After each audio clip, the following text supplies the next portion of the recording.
The amount of information coming out about classic faces right now is insane. It feels like the very second I upload a video about classic faces getting removed, Roblox releases more information about the decisions that they are making regarding that change, and they are probably doing it on purpose to make this a whole lot more complicated. But basically, long story short, classic faces aren't really getting removed. I mean, they are still off sale, they are still taking them off sale right now, and they are still changing them into animated faces.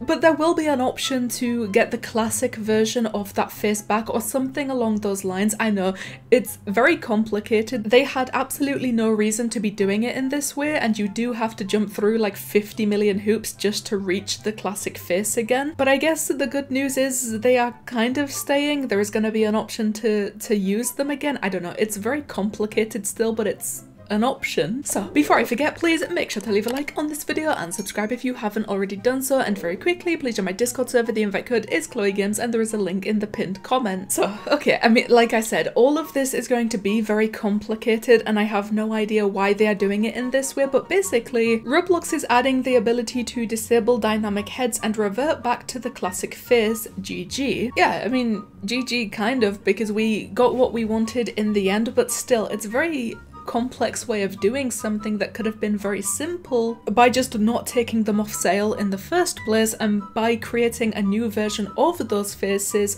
rather than removing these classic faces and turning them animated with an option to revert them back to the non-animated state. I still have no idea why they are doing it in this way, because basically what they are doing right now is taking all of the classic faces off sale, and their reasoning for doing that was something along the lines of they want to update those faces and give them an animated state, but now it's gonna look like the animated version of those faces will end up being the main version of those faces, and if you want the classic version, the non-animated version back, you have to go into your avatar editor and just disable the dynamic head version, and then it ends up being the non-animated version again. I don't even know what I just said, like everything I just said, very, very complicated. It's like going through a very advanced maths equation and showing exactly how you reached the answer that you reached. It's just, why would we jump through all these different hoops to get the classic version of the face back when you could have just left them on sale in the first place?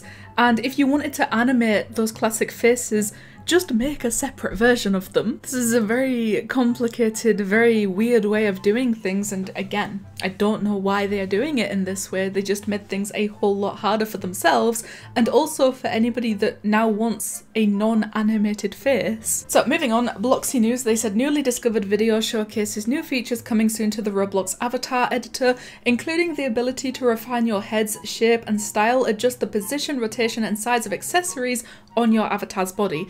I'm bringing this up now because we had the bad news first, and now we're going to look at the good news, because some parts of this update are actually going to be very, very cool, and let me show you what I mean. First of all, this is how it's going to work, like turning the animated face back into the classic face. I guess this Freckles face is going to be the example, and I mean, when you see the original version of this face, you can't even believe that the animated version of the face is the same classic face, but I guess this is the way that they are doing things. All you have to do is select the little toggle where it says dynamic head, and then instantly it goes back to the classic face, it stops moving, it's not animated anymore. So hopefully they keep all of the non-animated classic versions of the classic faces the same way that they always were, because there is no reason to change those ones as well. Just keep them the way that they are, even if you are going the very complicated hard route for no reason. You can also change the shape of the head. I mean, that's a literal circle, like a sphere, so that's cool to see actually, because we haven't seen those shapes of head on Roblox in